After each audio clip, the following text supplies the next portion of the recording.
story into the show, Mark Andreessen made some crazy not crazy, perfect comments about AI, where basically he said he thinks AI is going to replace everyone but him. Yeah. Venture capitalists will be the only ones who are not replaced by AI. The valuable people. That's right. Yeah, the people who create wealth. Truly irreplaceable, that industry. No computer could ever. These guys are amazing.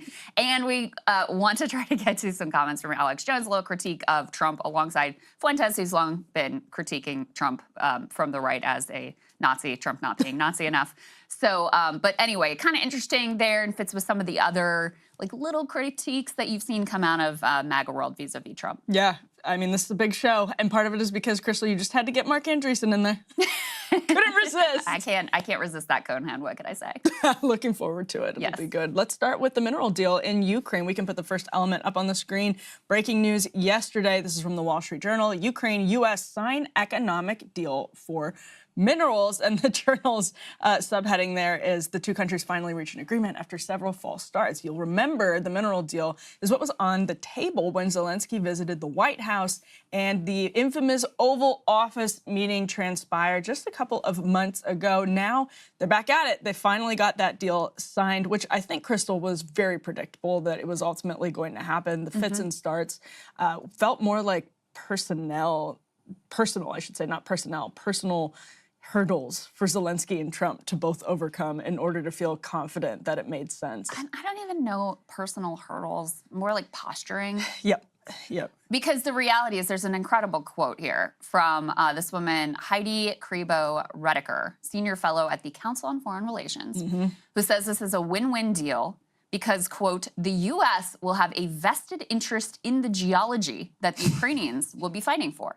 And this is what Zelensky had been pushing. This is what Lindsey Graham had actually been presenting as a way to keep the Trump administration invested in Ukraine and committed to Ukraine. This is seen as a security guarantee. It's being explicitly pitched as such, with the idea being that if you have a bunch of American capitalists, American billionaires who are profiting off of the minerals in Ukraine, that they are de facto then backing up the Ukrainian government, and that that would act as a deterrent for Russia continuing to fight, and it would basically create a situation where some billionaires who are tied to Trump can make a lot of money.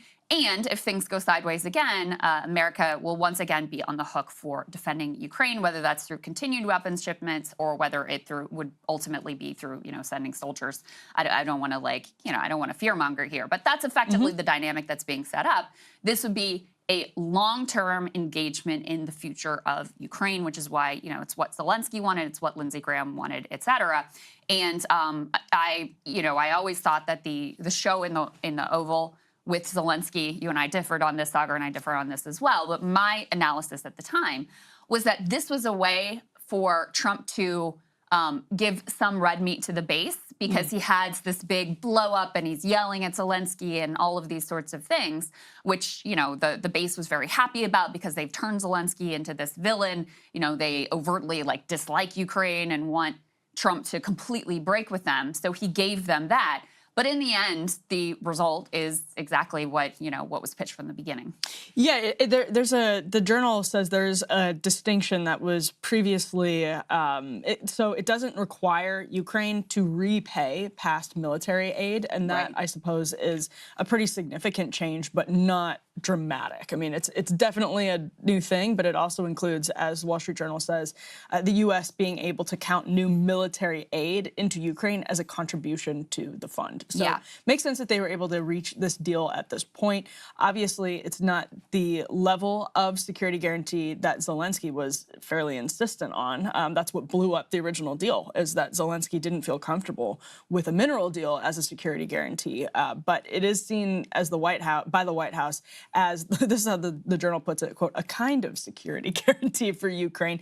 And I suppose that's true, because there would be significant U.S. business, there will be significant U.S. business interests on the table in Ukraine for, this is a 10-year deal, but for the foreseeable future. Also, Crystal, a pretty interesting question about what exactly exists to be mined. Right. How much actually is there? There was some reporting that Zelensky was kind of overselling Yeah. what is actually there. Now, it's also could be possible that it's not fully known, like it's not fully mapped out what sort of minerals are there. I was also wondering if the trade war has put a little bit of pressure on the Trump administration to get this mineral deal done, because China's, of course, cutting off the supply of some of the rare earth minerals that would presumably be available within Ukraine.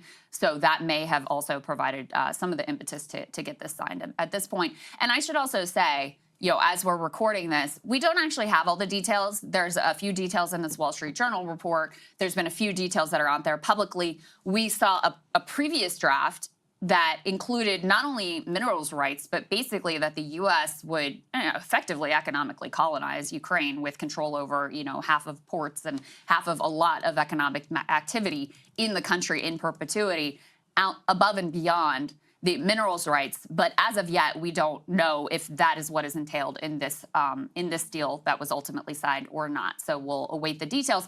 At the same time, Lindsey Graham is in the Senate pushing, an even more aggressive sanctions regime against Russia in an attempt, I guess, to get them to come to the table. They seem to be quite resistant to coming to any sort of deal at this point because they have the upper hand in this war, including, bombing Kyiv in a way that required Trump to weigh in with his Vladimir stop tweet. But let's put Lindsey up on the screen here. He's forging ahead, they say, on a plan to impose new sanctions on Russia, steep tariffs on countries that buy Russian oil, gas, and uranium, as Trump struggles to fulfill his campaign promise to end the war. In terms of the votes, it looks like Lindsey Graham does have the votes in the Senate. Of course, that doesn't guarantee that it would be brought to the floor. You would need, John Thune to decide that this needs to be brought to the floor. By the end of the week, Lindsey Graham is predicting the bill will have at least 67 co-sponsors. That would be enough to override even a potential presidential veto. Trump himself has not weighed in on this potential bill that Lindsey Graham is working on. But I mean, we already threw a lot of sanctions at Russia. We threw effectively the entire sanctions playbook at Russia, and it didn't have no impact. There was an impact, but it was not nearly what economists expected.